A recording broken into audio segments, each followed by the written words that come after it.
I'm Glenn McGuinness, and this is Outburst. On the program, will the government's response to COVID-19 affect your vote? Absolutely. Obviously, things could have been done better in hindsight. What the cost of the COVID response is and whether it was worth paying for or not, because that's going to impact how I vote. It's not going to influence how I vote. But first, as the federal party leaders branch out across the country, connecting with voters during this federal election campaign, the issues many Canadians find important will vary depending on which region you're talking about.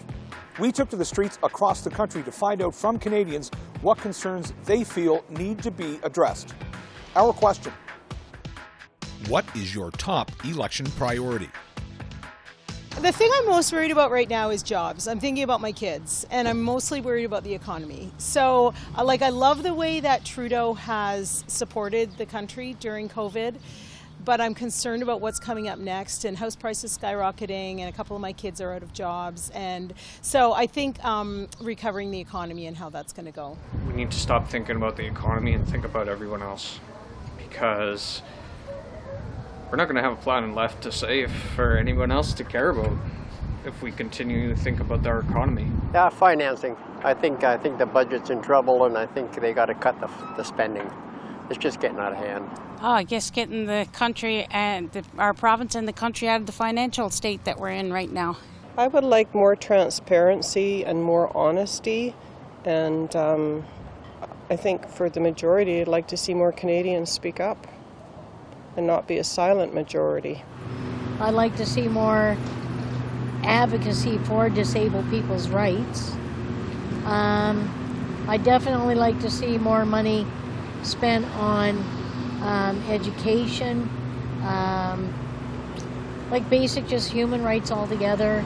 Yeah, I would say childcare and stuff for the economy. I think as a 22-year-old, it's got to be the environment.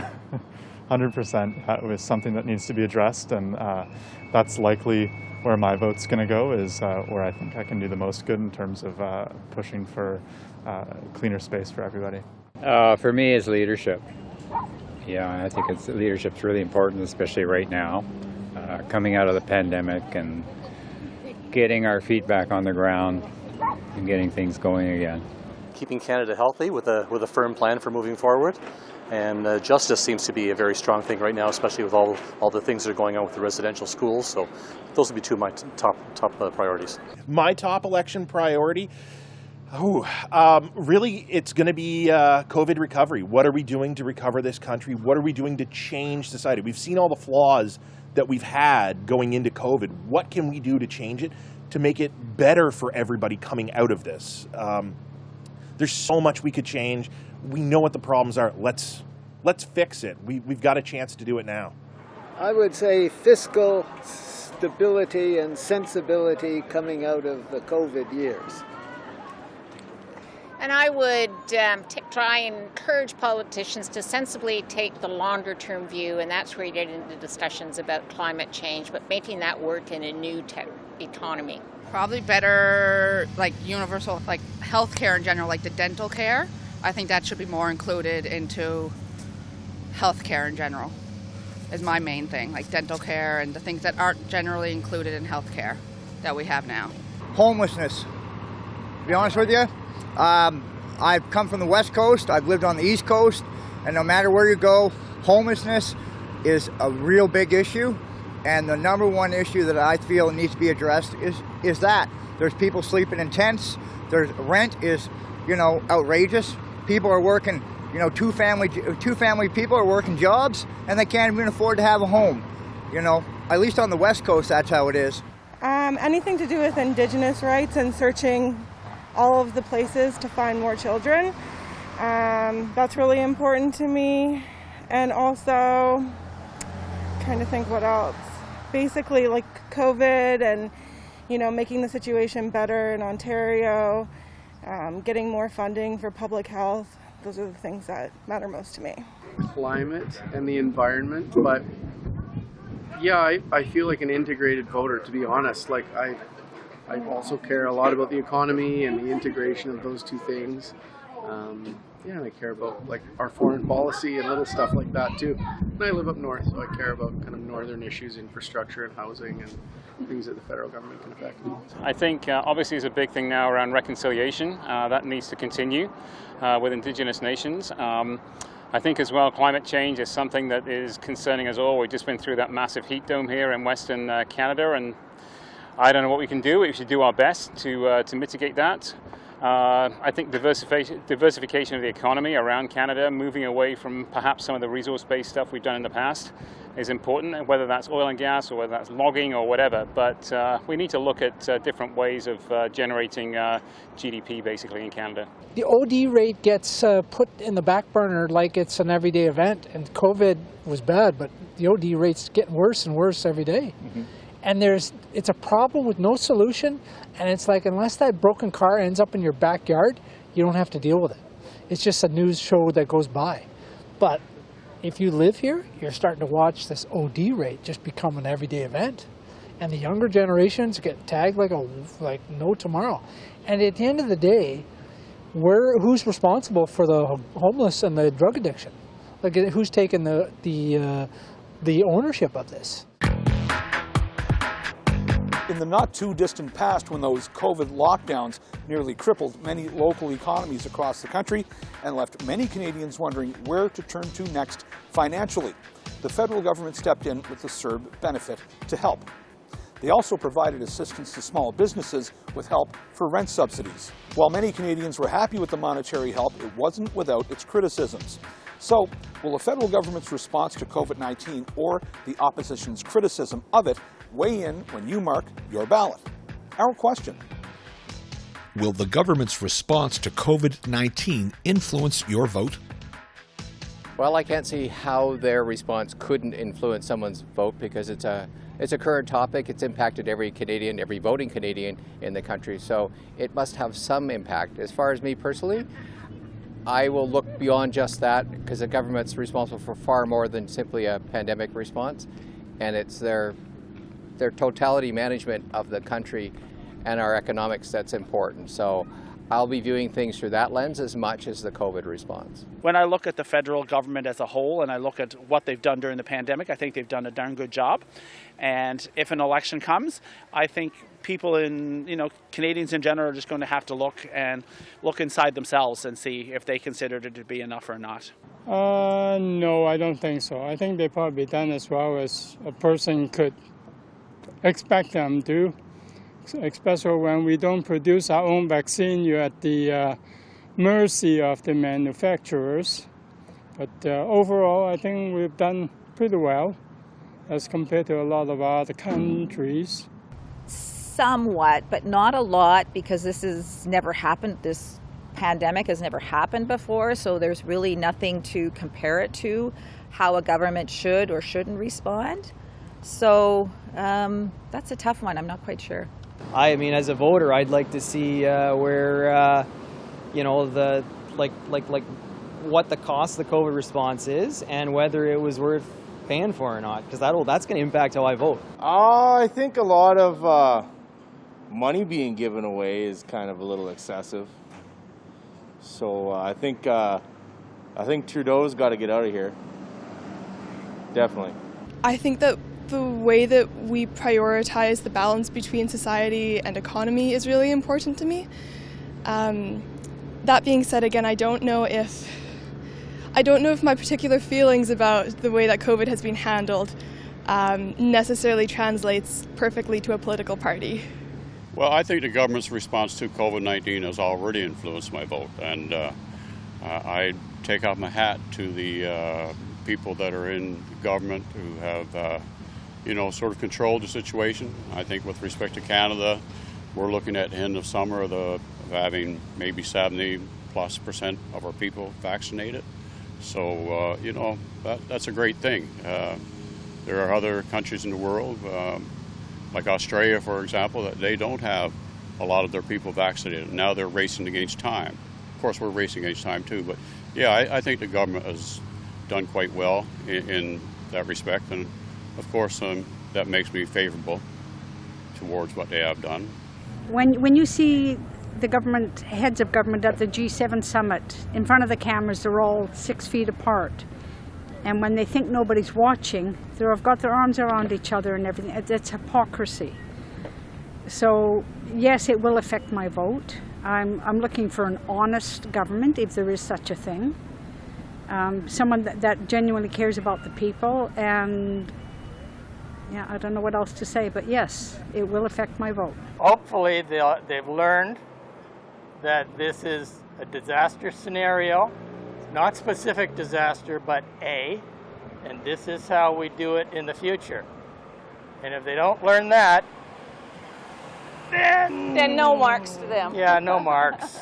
A little, but at the same time, I don't have the ability to judge the other party's ability to respond to the same scenario and give it a fair tit for tat sort of thing. I'd be much more interested in judging what each party is discussing for recovery from COVID, because to really give an uncharted territory an advantage, no, I'm not going to play that way. I'd much rather see what their plans are for the future going forward. Yes, in some way it will influence my vote. Of course, the incumbent has the advantage on that, so I have to kind of not weigh it as much, but it will have some influence on that. Basically, everybody's been scrambling to find the right answer and the right response, and nobody's really known what they're doing. And it's been a kind of a cascading series of decisions that have come out of public health information and political kind of expediencies. And I think either party would have done, any of the parties in power would have done basically what the Liberal Party did, and I think that all things considered, they did an okay job. No, not particularly. It's everything else that's going on. That's just one part, one segment of what's going on. I think you have to look at things more of a whole instead of just a small segment. Yes, for sure. Why so? Well, it's been such an impactful time for everybody, and I don't think anybody in the situation could have done any different, but I think that there'll have to be, considerations that come into place about how it's impacted me personally and my family and everybody and the businesses and everything around us. So I don't think it couldn't come into play for people when they vote in the federal election. Well, because it was a situation that was unprecedented. Nobody really knew a protocol for handling it. Obviously, things could have been done better in hindsight, but I don't think that you can be overly critical of a situation that nobody could have been prepared for.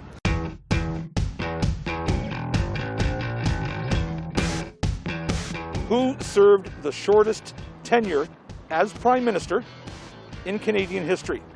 Sir Charles Tupper, John Turner, Kim Campbell. Tupper, Turner, or Campbell? Kim Campbell. Kim Campbell.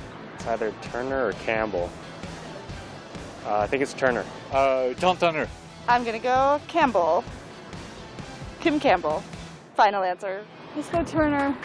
I don't know. Tupper. Tupper. No? It is Tupper. Oh. You can high-five each other. We won. We'll do this. That was confusing. Yeah. Although he was the longest surviving father of Confederation, Sir Charles Tupper was Canada's shortest-serving Prime Minister. Tupper was born in Amherst, Nova Scotia in 1821. He was a doctor by trade, but in his political career, he became Premier of Nova Scotia in 1864 and led the province into Confederation.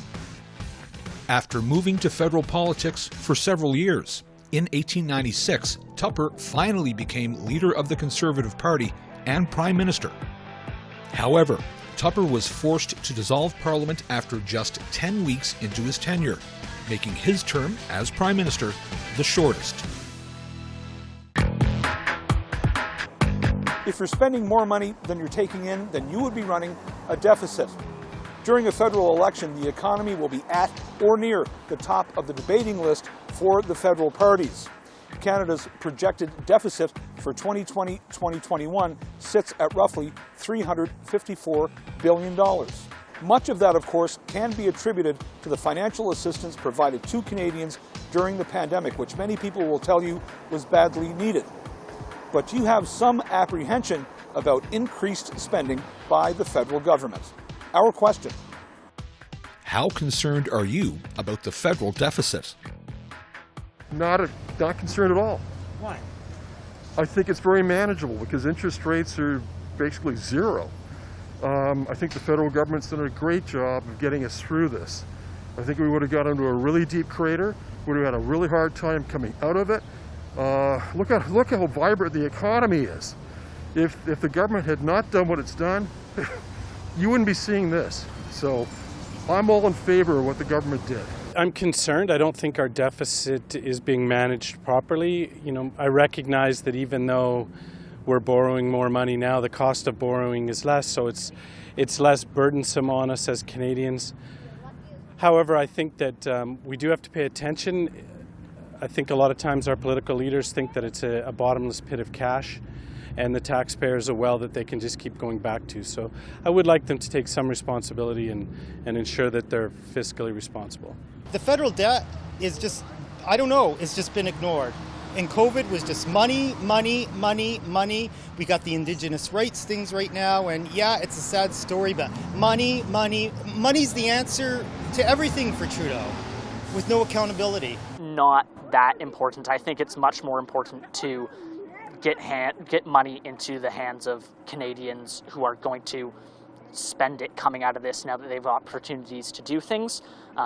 I think our civil servants have done a great job handing out, especially at Service Canada and stuff like that. I know that CERB and all that was handed out super effectively, and I think they're doing a great job with the resources that they're being given. I'm extremely concerned with the federal deficit. I actually think that the more money we spend that is not in our pockets, the more we run the risk of inflation. I think the amount of money that was spent in the last budget is, quite frankly, disgusting, because that much more money in the economy could very well run the risk of inflation, which could then run the risk of interest rates, and that's where you touch a lot of people's wallets very hard. It is certainly a tactic used by conservatives and right-wingers to fearmonger and explain why they don't know how to make proper investments. You can spend money and get much more money from that back. That's why we have a healthcare system. That's why we educate people. There's lots of things we never take away from spending, and there's more investments that can be made. The trick is if you don't know how to make those investments, then you're just going to tell people that any investment's a bad idea because you can't figure it out. There's plenty of investments that we can make that would help grow the economy and actually would reduce our debt load in the long term because we get a return on them. Well, I've heard economists explain that it doesn't really matter, and when they tell it, it makes sense to me. As somebody who lived through when our mortgage went up for 22%, so we were paying twice as much to keep our house, I think I'm a little bit more afraid of inflation and less afraid of the deficit. Ask me tomorrow and I might say something different. They say if you put 5 economists in a room, you'll have 5 different opinions. Still very concerned, not just for myself, but for the future. And not just for the future of the province, but the future of Canada. You know, we have to make sure that we're fiscally responsible.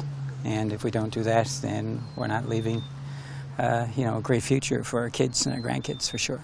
The federal deficit, that's going to affect all Canadians. So I feel like that is one of our priorities to tackle and stuff. So if the Conservatives, the Liberals, or any other party that is involved with the election will actually tackle that and actually work on doing that well, I'll gladly vote for that party.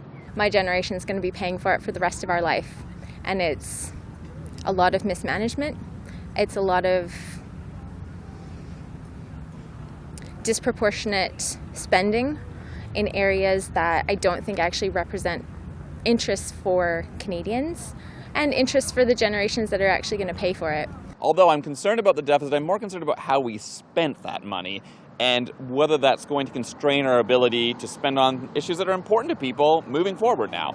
Very concerned. Nobody's talking about it, and I feel like we are going to have to pay for this for the rest of our lives through taxes. It's just like, it's got to come from somewhere. So I think we're going to be hit very hard in the future.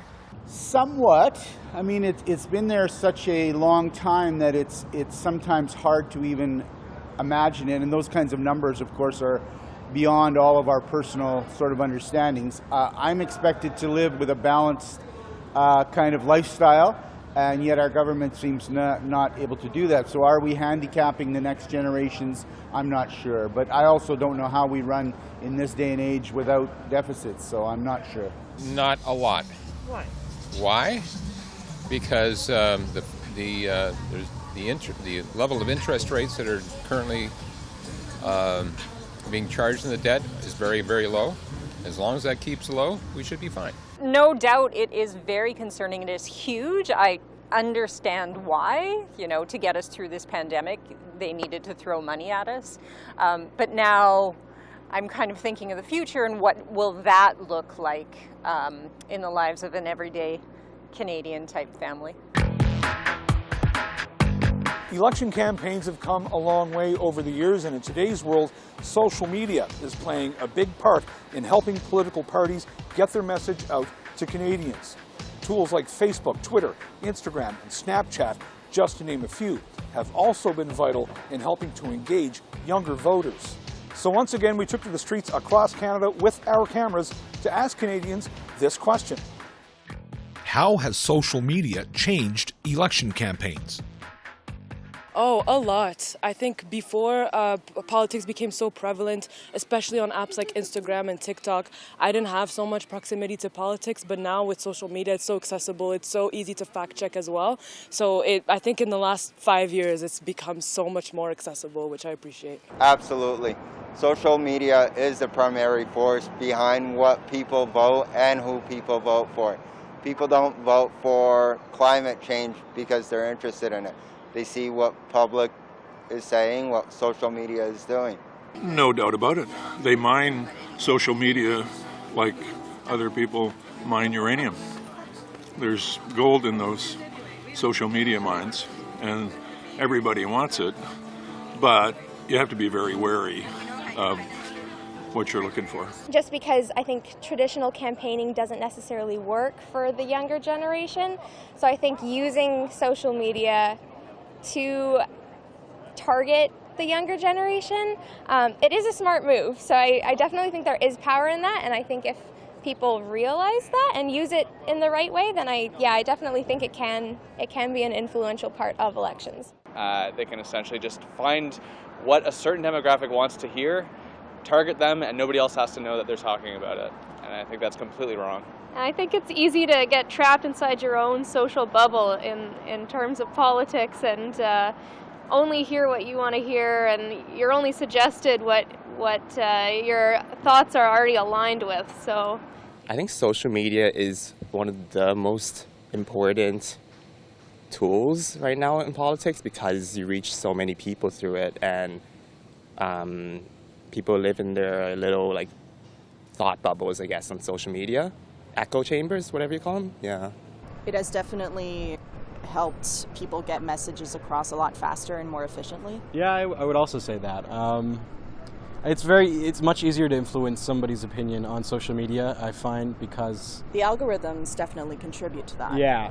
Algorithms make it so that you only see what you want to see, and if you're only seeing what you want to see, most of the time people are lazy and they don't go out of their way to find what's real and what's not. So people get fed misinformation, or they just hear the same things that they hear everybody else around them saying, and there's no real discourse. People just go with what they see. And so because social media's algorithms exist, I think that it can actually be negative for elections. Well, I think there's a lot more ability to be trashy on it, or be unfairly cruel without real consequences, unanswerable statements or such. So I think it's made it a little bit more nasty. That's a good question, because I think a lot of people now are getting the majority of their news from social media, so it must be affecting it. But I don't really read much of it, so I can't say, but it seems so. And, you know, you read in the news, the legitimate news, how much it can sway opinions, especially south of the border, it seems. And I can only assume it's going to come north of the border, and more extreme opinions and unfounded facts, and I don't think it's necessarily a good thing. I think it's a positive thing, that the way that they use social media, and I'd actually like to see it continue, because, you know, because especially when it comes to, like, maybe it's going to help get people engaged, which is a big concern that I think, I mean, I have in this country, is, you know, that the lack of voter engagement. And if political parties are going to use social media, I think all of them using it is probably a good thing, to be honest. I mean, you know, but there's still misinformation on there. I think it gives people definitely a platform, anyone who's running a platform, to kind of share views in a quick way and give people the opportunity to kind of see things fast, instead of, I think, getting pages and pages of, you know, information on different parties. I know a lot of people that I know, because they're so used and conditioned to social media, like to see things quickly and fast and just kind of get through things. So I think they're able to reach more people, just because often it's reduced to a caption or a thought. And I know that leaves some room for interpretation sometime. But for anyone looking just for a quick opinion and a quick view, or to see where a party kind of lies or what they think. Well, I think it's helped, because for most young generation people like myself, if we're not going through social media, we won't see the latest of what's happening on the news. I don't turn on the news mostly myself, but when I see like a headline on social media, it prompts me to go online and Google what the news could be about. So I think it really helps greatly. It's turned into a huge source of information for either political parties, and completely shapes the way that people receive information about candidates and their platforms, and how they interpret the political candidates that they're going to vote for. I do think that's a big factor in how people choose the party to vote for, and I'm not entirely sure it's healthy. I think there's a lot of polarization that happens on social media, and people get fired up about things that are not actually facts, and people feel compelled sometimes just to ignore the data and go with what their little social bubble tells them to do. So I don't know that's a great thing, actually. I'd kind of like to see a blackout on social media for the 6 months prior to an election. It might make us all vote more sanely. Thanks for watching this episode of Outburst on CPAC. If you have any comments about this show or any other show, you can find us on social media. You can also find us on our website at www.cpac.ca. I'm Glenn McGuinness, and on behalf of my colleagues at the Cable Public Affairs Channel, thanks for watching. We'll see you next time.